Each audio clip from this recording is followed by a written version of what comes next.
Hello and welcome to Polystitch English channel. Here I show DIYs on how to create wonderful household items from fabric scraps. In the previous episode, I sewed a beautiful rose quilt using furniture fabrics and a creative sewing technique. I have decided to make something authentic for the back side of that pretty patch. If you haven't seen how I made it, then I recommend you watch it first. Just click on the card in the top right corner and then come back to this video. So the patch I made in the last episode is 45 by 45 centimeters.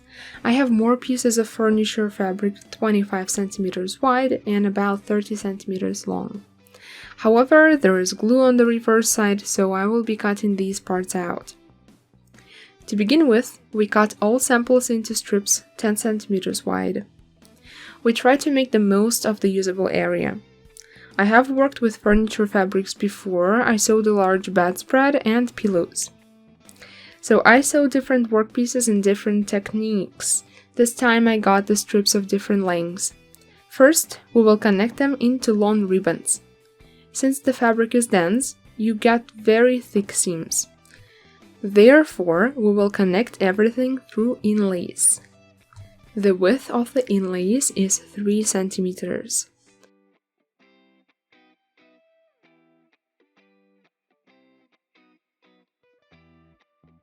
We fold the large detail and the inlay face to face and stitch them.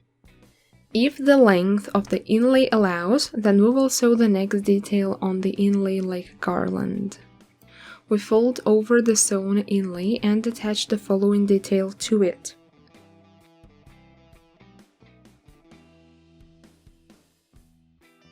Make sure that the color of the clothesline patches does not match. So we sew and sew, we connect all the details together. Please note that the width of the inlay is 3 centimeters. In this case, 7 millimeters on each side go into the seam and 1.5 cm is left. When we fold the stitched parts over, then they lie correctly on the wrong side, they do not interfere. On the wrong side, the width of the inlay is 1.5 centimeters. We'll lay out the finished strips in advance.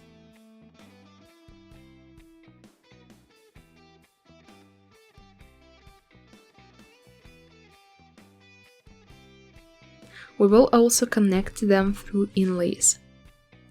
Moreover, first, when we do a preliminary layout, look at the length of this workpiece we need.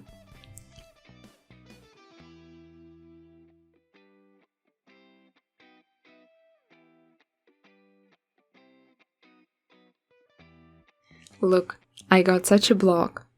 It reminds me of brickwork. I made it a little bit bigger now, 50 by 50 centimeters. And I also performed one operation. I additionally stitched the inlays on the front side.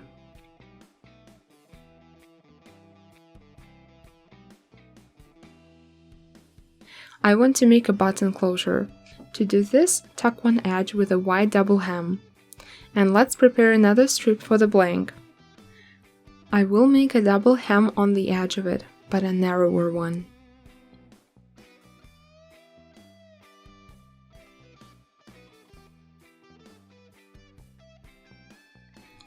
A voluminous rose will be on the front of the pillow. On the back side of the large detail, mark the places for the loops. Buttonholes are very easy to make on a sewing machine if it has such a function. I'll now explain how to make it if it's your first time. Insert a button into a special buttonhole foot. This is how the machine knows the length of the buttonhole.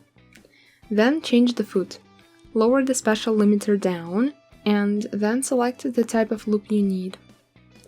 There are 9 of them on this machine. Sometimes there will be just one. Lower the needle to the beginning of the loop. Then lower the foot and press the button.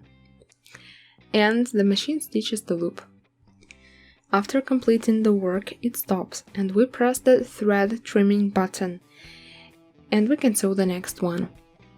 It remains only to cut the protruding threads And then we stick a needle at the beginning of the loop across the seam and carefully cut the loop. We check if the button goes through. Fold both pillows parts together with the front side. You will remember that I made the detail for the back side a little larger. This is good. You can always cut off the excess. When sewing, be careful not to grab the loop bar in the seam.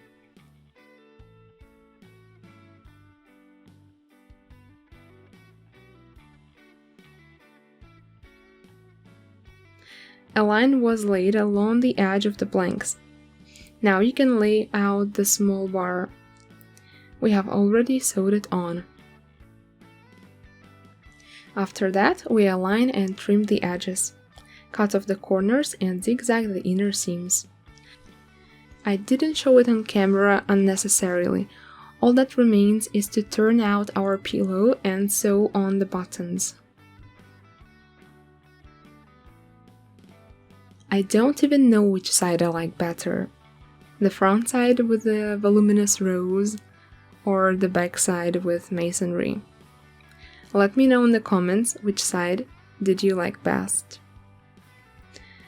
I hope you've liked the DIY and enjoy creating a wonderful pillow like that in this technique for your family. Thank you for watching, subscribe to the channel, like and comment this video. See you in the next episode.